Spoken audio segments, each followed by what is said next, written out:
What's good, YouTube?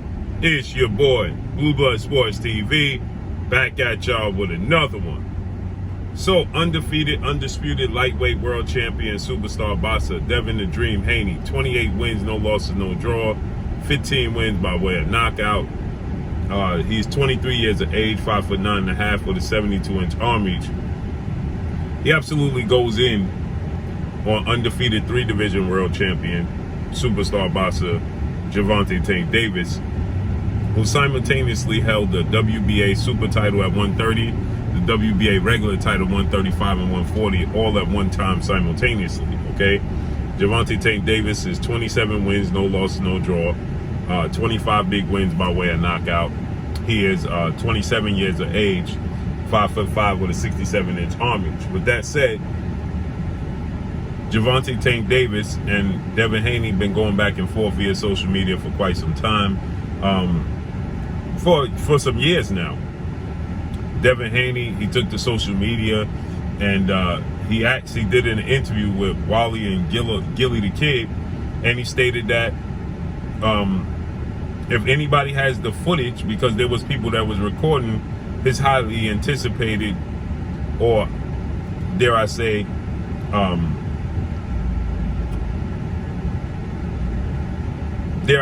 his, how can I put it, glorified sparring matches, right?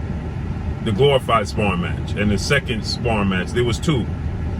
So why I say highly anticipated, because the first one, it was reported that Gervonta Tank Davis got the best of Devin Haney in the first sparring session. And in the second one, Devin Haney got the best of him.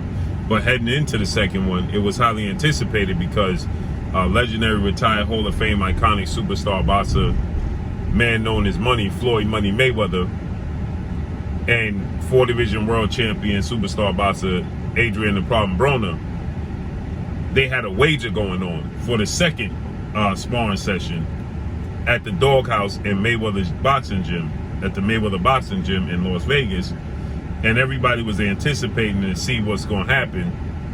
And so that's why I said it was anticipated. And Devin Haney reportedly got the best of Gervonta Tank Davis in that sparring session, right? And Devin Haney responded to Gervonta Tank Davis doing an interview with Wallow and Gilly the Kid, in which Gervonta Tank Davis stated that he alluded to him knocking out Devin Haney, or badly hurting Devin Haney, right? And so once he alluded to that, right, obviously it went viral. And so Devin Haney, he responded by saying there was people there recording, and he called out some reporters to actually release the footage so people could see what took place. One in particular was ES News, Ellie Setback, right? And Ellie Setback, you know, has a close relationship with Gervonta Tank Davis, and he stated he would never release that footage, and he wouldn't do that to boxers that he has a close relationship with. Because if it was a boxer that he didn't have a close relationship with, he would release the footage. So Devin Haney said he would give up $10,000 to whoever releases the footage and give him the footage. And obviously the footage never surfaced, right? And so they've been going back and forth, like I said, for years. It's been years since they were going back and forth, and leading up until today, okay? So Devin Haney made some comments that, you know, Gervonta Tank Davis, who went public and expressed his displeasure with his relationship with Mayweather Promotions and Floyd Mayweather, who he signed to. Now, at that second sparring session, Floyd Mayweather was backing Devin Haney, and Adrian Broner was backing Gervonta Tank Davis. Eventually, Floyd Mayweather signed Gervonta Tank Davis, right? And he expressed that he wasn't happy, and that, you know, he was one fight removed in his last fight with a fellow stablemate, lightweight title contender, in Rolando Rolly Romero. That was his last fight, and he was parting ways. So Devin Haney was asked about his thoughts on it, in which Devin Haney responded that if he's not going to fight the best fighters, and he's just going to take the same approach that he's already taken, then why leave Mayweather Promotions to stay loyal and continue to fight there and continue to do what you're doing and getting the money that you're getting? Well, that didn't go well over with Tank Davis, who responded, and Tank Davis stated that he wanted to fight Devin Haney. He's an email champion that's never been done before in the history of the sport of boxing. Somebody mailed him the belt, and if he was successful, because he fought Rolly Romero on May 28th, Barclays Center in Brooklyn, New York, and Devin Haney fought June 4th, so they fought a week apart here in the States, right? And so he said that Devin Haney wins his fight, he wants to fight him next. Well, obviously Devin Haney won the fight against Cambosos for Undisputed, and Gervonta Tank Davis went silent on the Devin Haney fight, and he's aggressively pursuing undefeated lightweight, junior welterweight, Mexican superstar title contender King Ryan Garcia for a fight, right? Opposed to the Devin Haney fight. So obviously it's picking up more traction. They went back and forth. Well, Devin Haney most recently did an interview with the Boxing Voice in which he stated that Gervonta Tank Davis is a phony. He's a phony champion, and he's a phony fighter, right? Now he respects his skill set in the ring. He don't respect his approach to the sport of boxing, right? That he don't feel like Gervonta Tank Davis is looking to fight the best. He's satisfied with, you know, fighting the opposition they place in front of him, outside of Ryan Garcia. Now he's aggressively pursuing the fight with Ryan Garcia. So outside of that fight, Gervonta Tank Davis is admitting that he's never ever told Floyd Mayweather or advised Floyd Mayweather to pursue the big names and the big fights, right? That's what he stated, that he's never advised Floyd Mayweather to do so. So he stated that, you know, that's something that, you know, he thinks about doing, right?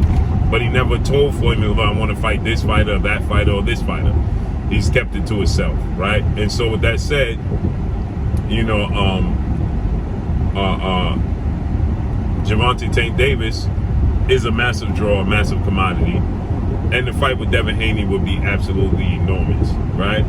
Many fight fans and boxing pundits and analysts, they feel like Gervonta Tank Davis has the training wheels on him, in which Gervonta Tank Davis publicly stated that his departure from Mayweather Promotions was taking the training wheels off. It's time to take the training wheels off, is what he said, right? So he said, it's time for me to take the training wheels off. So, you know, that's something he publicly said himself. And many people feel like he's just not fighting the best opposition. Hopefully, it looks like December we could get this fight with Ryan Garcia. Major hurdle is DAZN. Ryan Garcia signed to Oscar De La Hoya, Golden Boy Promotions, and DAZN. So that's a major hurdle standing in the way of making this fight happen. Stylistically, for Devin Haney and Gervonta Tank Davis, that's a tough fight for both guys. It's a tough fight for Tank Davis because Devin Haney has very quick feet, extremely long arms, very fast hands, very accurate, and has a very high ring IQ. Great ring generalship, knows everywhere he's in the ring, right? And Tank Davis obviously is southpaw, very explosive with his power. Doesn't get enough credit for his ring IQ and his ability to make adjustments in box. So those are, you know, there's tough fights for both guys. You know, now people could say, well, Devin Haney's not a massive draw, he don't sell. That's the reason for, you know, the fight not to be made. Well, Devin Haney's a bigger commodity than I see Pitbull Cruz. Isaac Cruz is a superstar now, but he got to understand, he got a lot of his acknowledgement came from his competitive fight with Tank Davis. A lot of that came from that, right? Or Rolly Romero. Rolly Romero's a superstar, but it's a star. And he talks his way into fights, right? He talks up fights, and no doubt. But a part of it is being involved with fighting Tank Davis. So you put Devin Haney in that position, the Barclays Center, it's going to do the same numbers, if not bigger, okay? So with that said, it's a massive fight that the fans want to see. So Devin Haney don't believe he wants to fight the best.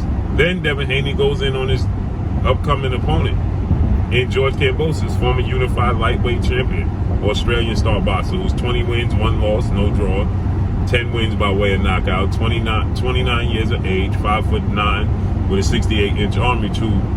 He did a lot of talking in the build-up for their first fight, June 4th in the States, June 5th in Australia. And He's pretty much going silent ahead of their October 15th showdown, which is a month away. Okay, now it's a month away. You hear absolutely nothing from George Kambosos, and Devin Haney, he attests to that. He says that George Kambosos is doing what he should have did ahead of the first fight, and that's being silent, right? George Kambosos ahead of the first fight talked about how much of a warrior he was, how much of a, a skilled fighter he was, how much he was overlooked and didn't get enough credit going into his upset victory over former unified lightweight world champion superstar boxer Teofimo Lopez, in which he won a split decision over.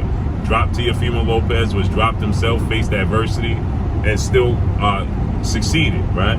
And so George Kambosos goes in on how you don't get enough credit, and Devin Haney is an email champion, just like everybody else.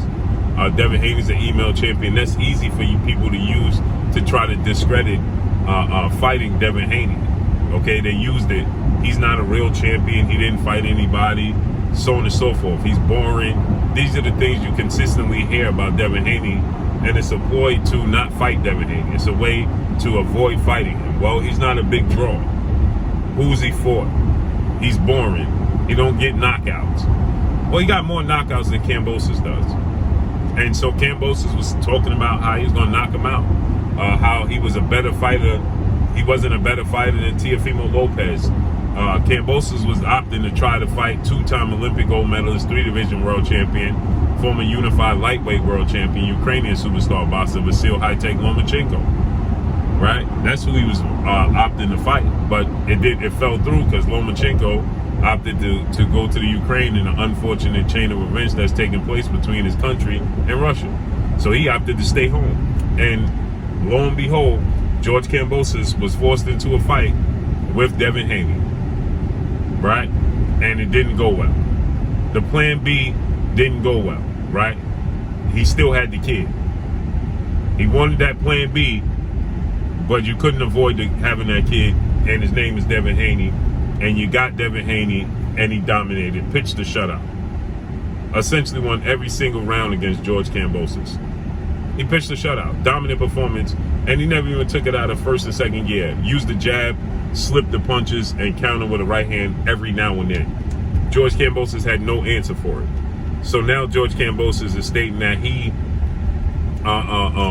stating that he was glad that he lost the Devin Haney fight, because now he garnered the experience and the understanding that he needs to be victorious against Devin Haney. No, you're supposed to make those adjustments in the ring, not after you lost every single round. You're supposed to make the adjustments in the ring. That's what you said. You was a skilled fighter. You got dominated. He lost badly. And so now he's quiet. He's going mute.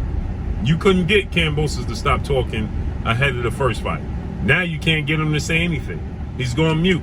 And he's talking about he's going to retire if he loses this fight with Devin Haney. I'm sure embarrassment is going to kick in, because you did all that talking of how he wasn't even a worthy opponent. And yet you got dominated and lost essentially every single round. And now you in a situation where you have the same outcome. It's not going to bode well for your career, and you don't know how you're going to bounce back. So yeah, of course now he's talking about he's going to retire for sure. So Devin Haney said, he's doing what he should have did the first time, is keep his mouth closed and just focus on the fight itself. So let's see how this all unfolds and plays out for both these fights. It looks like we're going to get, we saw Stephen Espinosa, Showtime president of sports, who stated that Gervonta Tank Davis has an exclusive deal with him. And he stated that he was, should Devin Haney be victorious against Cambosos, let the teams contact each other and make the fight happen. But then Stephen Espinosa stated that you have legendary promoter Bob Arum, top-ranked CEO, who is Devin Haney, signed a lucrative deal to make this Cambosos fight happen. Bob said that he wants to and look forward to pursuing the fight for Devin Haney and Lomachenko, another fighter who's been avoiding Devin Haney and Devin Haney fight and using his boringness and his youth as a reason not to make the fight. And now his back is against the wall because Devin Haney wins this rematch. He got all the belts, and now he's stuck. So now he got to accomplish what he quote unquote stated was his ultimate goal to become undisputed at lightweight. Now you're gonna have to go through Devin Haney. So Stephen Espinosa said that Bob Arum has a plan in place to make the fight with Lomachenko and Devin Haney. So that's a hurdle for making Tank Davis and Devin Haney. These fights need to be made, point blank and period. But that's all I got for y'all. Make sure you hit the like button, drop a comment in the comment section, let me know what y'all think. Y'all already know what it is. It's your boy Blue, Blue Blood Sports TV. Hate, like, comment, and subscribe. If you haven't subscribed, hit the subscribe button, hit the like button, hit the bell icon to get all the new notifications. Follow me on Instagram at Blue Blood Sports TV, all one word. Y'all already know what it is. Shout out to the entire LDBC. Shout out to Black Media Raw. Make sure you like and share these videos. That's all I got for y'all. Peace.